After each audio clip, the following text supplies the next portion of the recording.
Si tu as des problèmes de batterie avec ton iPhone, il faut à tout prix que tu arrêtes de faire ces erreurs. La première chose que tout le monde fait, c'est de venir quitter les applications comme ça. Eh bien, il faut surtout pas le faire. Le problème, c'est que à chaque fois que tu vas relancer une application, l'iPhone va avoir à recharger complètement cette application. Alors que là, elle est prête à être exécutée de nouveau.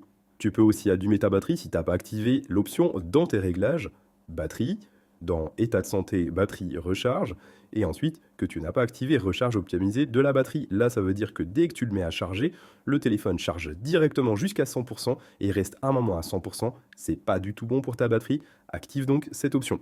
Autre chose à désactiver, c'est quand tu reviens en arrière, tu vas aller cette fois-ci dans confidentialité et sécurité, descendre pour voir analyse et amélioration, et fais comme moi, désactive bien l'option pour partager l'analyse de l'iPhone. Ça évitera d'envoyer tout le temps des données à Apple. Dites-moi dans les commentaires combien de temps dure votre batterie, et si tu veux plus d'astuces comme celle-là, appuie sur le plus pour t'abonner.